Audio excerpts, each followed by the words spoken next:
श्री ब्रह्मचैतन्य गोंदवलेकर महाराज प्रवचन 29 जुलै. मला कुणाचे दुःख पाहवत नाही. पुष्कळ मंडळी यावीत, आलेल्यांना खायला घालावे आणि भगवंताचे नाम घ्यावे. या 3 गोष्टी मला फार आवडतात. त्या जो करील त्याच्या हयातीत त्याला कधीही कमी पडणार नाही. जो माझ्या स्मरणात प्रपंच करतो त्याच्या प्रपंचात मी आहे. माझ्या माणसाने प्रपंचात हेळसांड केलेली मला आवडायची नाही. उलट इतरांपेक्षा त्याने जास्त दक्षता दाखवली पाहिजे. कमी आहे त्याची काळजी न करता, जास्त असेल तर त्याविषयी ममत्व न ठेवता जो येईल तसा खर्च करतो तो मनुष्य ते सर्व मला देतो. मला विकत श्राद्ध घ्यायची सवय आहे. मला स्वतःचा प्रपंच करता आला नाही, पण दुसऱ्याचा मात्र चांगला करता येतो. माझ्याजवळ एकही पैसा नव्हता आणि खाणारी माणसे पुष्कळ होती, पण मी कधीही काळजी केली नाही.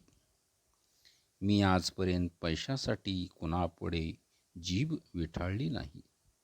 उद्या जर कोणी 1,00,000 रुपये माझ्या नकळत माझ्या उशाशी आणून ठेवले तर मी ते विष्ठेसारखे बाजूला सारीन आणि स्वतःच्या श्रमाने 4 आणि मिळवून पोट भरीन.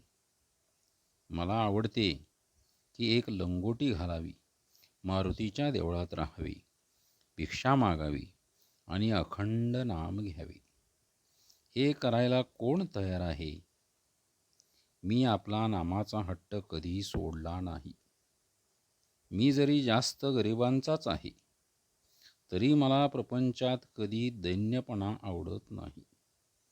दुसऱ्याकरता निस्वार्थपणाने भीक मागण्याची मला कधीच लाज वाटली नाही.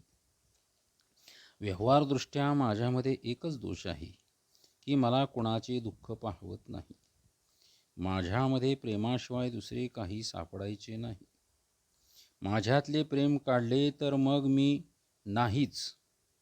मला फक्त आईच्याच प्रेमाची कल्पना आहे. माझ्याकडे येणाऱ्या माणसाला माहेरी आल्याप्रमाणे वाटले पाहिजे. तो परत जाताना त्यांच्या डोळ्यात पाणी आले पाहिजे. दुसऱ्याला आपला आधार वाटला पाहिजे. मी असून काहीच होत नाही.